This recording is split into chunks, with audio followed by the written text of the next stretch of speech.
नमस्ते विद्यार्थियों, बगरू महिला पीजी महाविद्यालय के ऑनलाइन क्लासेस में आप सभी का हार्दिक स्वागत, हार्दिक अभिनंदन। आज हम बीकॉम पार्ट 3 इसमें बुक चला करती है क्रियात्मक प्रबंध। इसका टॉपिक है भर्ती के विभिन्न स्रोत। हम ये पढ़ने वाले हैं। इससे पहले जो हमने पढ़ा है वो भर्ती का सामान्य परिचय पढ़ा है। भर्ती क्या होती है, भर्ती हम किसे कहेंगे या भर्ती हम कैसे करेंगे, सारी चीजें हमने एक सामान्य टॉपिक पहले बेसिक पढ़ा है। आज हम बेसिक जो हमारा भर्ती है, इस भर्ती के स्रोत क्या है इसके बारे में पढ़ने वाले हैं। तो चलिए विद्यार्थियों, ज्यादा समय न लेते हुए आज हमारी इस कक्षा को प्रारंभ करते हैं। सामान्यतः देखा गया है कि भर्ती के दो स्रोत होते हैं। पहला होता है आंतरिक स्रोत और दूसरा होता है विद्यार्थियों बाह्य स्रोत, अर्थात संस्था के अंदर से ही कर्मचारी की भर्ती कर लेना, इसे हम कहेंगे भर्ती का आंतरिक स्रोत। हमें बाहर के व्यक्तियों की आवश्यकता नहीं होती, संस्था में ही से ही किन्हीं व्यक्तियों का हम क्या कर लेंगे, चयन कर लेंगे, उसे हम कहेंगे आंतरिक स्रोत। अब विद्यार्थियों बात आती है बाह्य स्रोत। बाह्य स्रोत क्या होते हैं? तो संस्था के अंदर व्यक्तियों का चयन की प्रक्रिया न अपनाकर संस्था के बाहर के जो व्यक्ति हैं, जो काम करने के इच्छुक हैं, उन व्यक्तियों को हम आमंत्रित करते हैं कि आप आइए और हमारी कंपनी में कार्य करिए। तो इस प्रकार से भर्ती के स्रोतों को दो भागों में बांट दिया है, आंतरिक स्रोत और बाह्य स्रोत। अब आंतरिक स्रोत कौन कौन से होंगे इनको हम पढ़ने वाले हैं, और बाह्य जो भर्ती के स्रोत है ये कौन कौन से होंगे इनको भी हम पढ़ने वाले हैं। तो आइए विद्यार्थियों, पहले हम आंतरिक स्रोतों पर चर्चा करते हैं कि भर्ती के आंतरिक स्रोत कौन कौन से होंगे। देखेंगे एक बार। आंतरिक का पहला है हमारे पास विभागीय स्थानांतरण। तो कई बार क्या होता है, एक संस्था बड़ी होती है और उसी संस्था की बहुत सारी ब्रांचेज होती है, बहुत सारे विभाग होते हैं, और एक महत्वपूर्ण विभाग अगर खाली हो जाता है तो इसलिए हम क्या करते हैं, विभाग में से ही या उस संस्था के जो विभिन्न ब्रांचेज है, जो विभिन्न शाखाएं हैं, विभिन्न जो उसी संस्था की कंपनियां हैं, उन्हीं कंपनियों में से किसी योग्य व्यक्ति को चुनकर हम उसका स्थानांतरण कर देते हैं और उसे उपयुक्त पद कार्य के लिए दे देते हैं, आवंटित कर देते हैं, ताकि वह व्यक्ति उसी संस्था में किसी अन्य पद पर कार्य करके और संस्था के लक्ष्यों की पूर्ति कर सके। तो यहां पर हमें बाहर से व्यक्तियों की बुलाने की आवश्यकता नहीं होती है।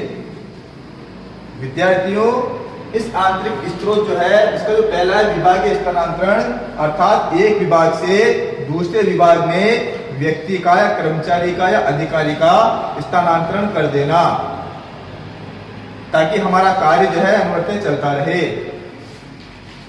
अब आप विभाग के व्यक्ति का अगर दूसरे विभाग में ट्रांसफर करते हो तो इसमें सबसे बड़ा फायदा यह है कि जिस व्यक्ति का आप ट्रांसफर करके किसी अन्य विभाग में भेज रहे हो, वो इस संस्था की कार्य पद्धति से पूर्ण परिचित होगा कि इस संस्था में किस प्रकार से कार्य करना है। वो एक अनुभवशील व्यक्ति होगा, किसी कार्य को किस समय में पूर्ण करना है, ये सारी चीजें वो पहले से जानता है। इस कंपनी का रूल क्या है वो सारी चीजें पहले से पता है। और सबसे बड़ी जो हमारी बचत होती है वो समय की बचत होती है। अगर कोई नया व्यक्ति बाहर से काम करने आता है तो उसमें प्रशिक्षण देना होता है। प्रशिक्षण 1 महीने का, 2 महीने का, 6 महीने का, कितना भी हो सकता है, वो कार्य पे डिपेंड करता है, कार्य कैसा है। तो उस प्रशिक्षण में काफी समय हमारा खराब हो जाता है, नष्ट हो जाता है। तो ऐसी स्थिति में हमें अगर हम विभागीय स्थानांतरण कर देते हैं तो समय बचता है, अनुभवशील व्यक्तियों में मिलता है, विश्वास पात्र व्यक्तियों में मिलता है, कानून का जो कंपनी के रूल्स है वो उसको पहले से पता होते हैं, तो इसके बहुत सारे में क्या होते हैं, लाभ प्राप्त होते हैं। अब आता है आंतरिक स्रोत का दूसरा पॉइंट आता है विद्यार्थियों, सिफारिशें। कई बार कंपनी के जो बड़े अधिकारी होते हैं तो उनकी नजरों में विभिन्न प्रकार के व्यक्ति पहले से होते हैं कि ये व्यक्ति हमारी कंपनी के लिए उपयुक्त होगा। ऐसी स्थिति में जब वो बड़े अधिकारी होंगे, वो अधिकारी कर्मचारियों की सिफारिश करके और उनकी भर्ती करवा लेते हैं। वो संस्था में कई कर्मचारियों की भर्ती करवाएंगे जो संस्था में ऑलरेडी काम कर रहे हैं, बाहर से व्यक्ति को नहीं मंगवा रहे हैं। जो किसी अन्य पद पर कार्य कर रहा हो उसका वो क्या करेंगे, सिफारिश करके किसी अन्य पद पर उसको स्थापित कर देंगे ताकि वो संस्था के लिए बहुत बढ़िया तरीके से कार्य कर सके। ठीक है विद्यार्थियों, ये जो है ये दो प्रकार के स्रोत हमारे बुक में दिए गए हैं भर्ती के। आगे हम बाह्य भर्ती के बारे में पढ़ते हैं, अर्थात संस्था के बाहर से भर्ती करना। तो संस्था के बाहर से भर्ती करनी है तो हमें पता है कि संस्था से बाहर से भर्ती करने के बहुत सारे तरीके हो सकते हैं। तो आज हम उन तरीकों के बारे में पढ़ने वाले हैं कि अगर हम अपनी संस्था के जो पद हैं, जो कर्मचारी है, अगर उनकी भर्ती करना चाहते हैं तो बाहर से हम किस प्रकार से विभिन्न कर्मचारियों की भर्ती कर सकते हैं, इसके बारे में आज हम पढ़ने वाले हैं। तो हमारा दूसरा पॉइंट है विद्यार्थी, इसका मेन जो हेडिंग है, टॉपिक है इसका बाह्य स्रोत। तो बाह्य स्रोत कौन सा है, इसका पहला पढ़ते हैं, पूर्व कर्मचारी। पूर्व कर्मचारी का तात्पर्य होता है ऐसे कर्मचारी जो पहले संस्था में काम करके गए अब वो रिटायर हो गए हैं या अन्य किसी कंपनी में जॉब करने लग गए हैं, तो उनसे संपर्क करके भी, उनसे आग्रह करके भी हम अपनी संस्था में नए कर्मचारियों की भर्ती कर सकते हैं। पूर्व कर्मचारी अर्थात पूर्व में हमारी संस्था में काम करने वाले जो कर्मचारी है उनसे आग्रह करके हम विभिन्न व्यक्तियों के नाम और पते या मोबाइल नंबर ले सकते हैं। ऐसे व्यक्ति जो हमारी संस्था के लिए उपयुक्त हो, जो हमारी संस्था के लिए सही तरीके से कार्य कर सके। तो इस प्रकार से अगर भर्ती करते हैं तो वो कहलाती है पूर्व कर्मचारी भर्ती। ठीक है विद्यार्थियों, आगे देखते हैं दूसरे में प्रार्थना पत्र। प्रार्थना पत्र का जो तरीका है, आजकल सभी प्रकार की जो संस्थाएं जो है, खासकर सरकारी संस्थाएं, वो प्रार्थना पत्र वाला तरीका ही अपनाती है। अर्थात वो अपने रिक्त पदों के लिए संख्या निकालती है और सामान्य जो व्यक्ति हैं जो इस पद पर कार्य करना चाहते हैं वो इन प्रार्थना पत्रों को भरते हैं और किसी अपनी संस्था में कार्य करने के लिए अपनी इच्छा को प्रकट करते हैं। तो इस प्रकार से अगर किसी भी संस्था में कर्मचारी की भर्ती की जाती है तो ऐसी भर्ती कहलाती है प्रार्थना पत्र भर्ती। इसमें कुछ विशेष नहीं है विद्यार्थियों, केवल कंपनी जो होती है एक आवेदन पत्र निकालती है और जो व्यक्ति उस आवेदन पत्र के नियमों और शर्तों को पूर्ण कर लेता है तो वो व्यक्ति उसे भरकर वापस कंपनी को लौटा लेती है। इस प्रकार से भी बाह्य भर्ती के स्रोत से हम कंपनी में विभिन्न कर्मचारियों की भर्ती कर सकते हैं। ठीक है विद्यार्थियों, इसका तीसरा है रोजगार सेवा केंद्र या रोजगार सेवा संस्थाएं। इस भर्ती के तरीके के अंतर्गत विभिन्न जो बेरोजगार व्यक्ति होते हैं वो विभिन्न रोजगार संस्थाएं जो होती है वहां पर अपना रजिस्ट्रेशन करवा लेते हैं, अपना पंजीकरण करवा लेते हैं। तो पंजीकरण का नाम, पता, मोबाइल नंबर, एड्रेस, उनकी शिक्षा क्या है, वो किस प्रकार का काम करते हैं, उनका अनुभव क्या है, वो सारा वहां पर लिखा हुआ होता है।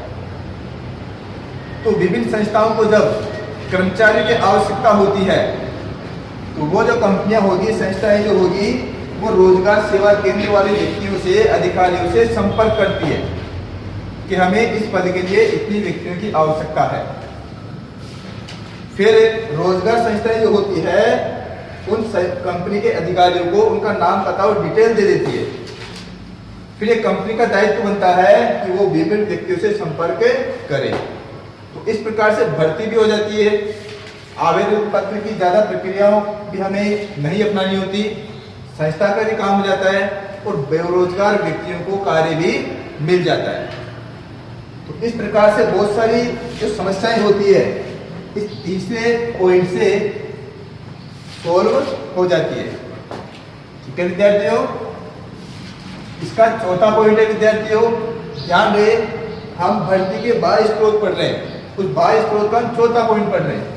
ठीक है, चौथा पॉइंट है विज्ञापन। तो हम देखते हैं कि आज का जो जगत है वो आधुनिक है। तो इस आधुनिक व्यवस्था के अंतर्गत विज्ञापन जो होता है ये अत्यंत महत्वपूर्ण कड़ी है, भर्ती की अत्यंत महत्वपूर्ण कड़ी है। क्यों है? क्योंकि अगर आप एक विज्ञापन देते हो तो वो विज्ञापन बहुत सारे कर्मचारियों के पास पहुंचता है, वो कर्मचारी से पढ़ते हैं और एक दूसरे को इसकी चर्चा करते रहते हैं। तो इस प्रकार से विज्ञापन जो होगा उससे भी हम क्या कर सकते हैं, भर्ती के लिए आग्रह कर सकते हैं। तो बड़ी बड़ी संस्थाएं जो होती है वो अपने संस्था में जितने कर्मचारियों के पद खाली होते हैं उसके अनुसार ही विज्ञापन देती है। छोटी संस्था होगी तो वो स्थानीय विज्ञापन देगी, बड़ी अगर से थोड़ी बड़ी हुई तो जिले स्तर का विज्ञापन दे सकती है, राज्य स्तर का विज्ञापन दे सकती है या एक राष्ट्रीय स्तर का विज्ञापन दे सकती है। और कोई ऐसी संस्था है जो मल्टीनेशनल कंपनी हो, जो पूरे विश्व में कार्य कर रही हो, तो वह विश्व स्तर का विज्ञापन भी दे सकती है। तो भर्ती एक सामान्य प्रक्रिया है जो योग्य कर्मचारियों को संस्था में कार्य करने के लिए प्रेरित करती है। तो विज्ञापन जो है इसका सबसे बड़ा स्रोत है जिससे हम योग्य कर्मचारियों को चुन सकते हैं। अगला विद्यार्थियों, शिक्षण संस्थाएं। तो कई प्रकार की शिक्षण संस्थाएं ऐसी होती है जिनमें पहले से ही व्यक्ति प्रशिक्षण लेते हैं कि हमें किसी कार्य को किस प्रकार से करना है। तो विभिन्न जो कंपनीज होती है वो उन्हीं शिक्षण संस्थाओं में पहुंच जाती है और वहीं से योग्य व्यक्तियों का चुनाव कर लेती है और उनकी भर्ती कर लेती है, जिसे हम सामान्य प्लेसमेंट के रूप में जानते हैं कि आज हमारी संस्था में विभिन्न कंपनियों के लिए प्लेसमेंट के लिए विभिन्न कंपनियां आ रही है। तो विभिन्न शिक्षण संस्थाएं या प्रशिक्षण संस्थाएं, इन दोनों संस्थाओं में कंपनियां जाकर भी और सीधी भर्ती कर सकती है। ठीक है विद्यार्थियों,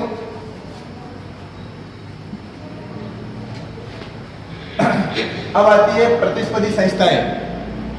प्रतिस्पर्धी संस्थाएं ये थोड़ा सा अलग पॉइंट है।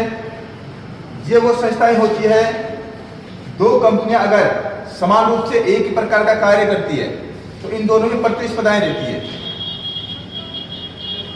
तो इन दोनों कंपनियों को एक दूसरे की पॉलिसी जानने का एक बहुत ज्यादा इच्छा रहती है कि मैं इस कंपनी की पॉलिसी को जानूं, और दूसरी कंपनी ये सोचती है कि मैं इस कंपनी की सारी पॉलिसी जानूं।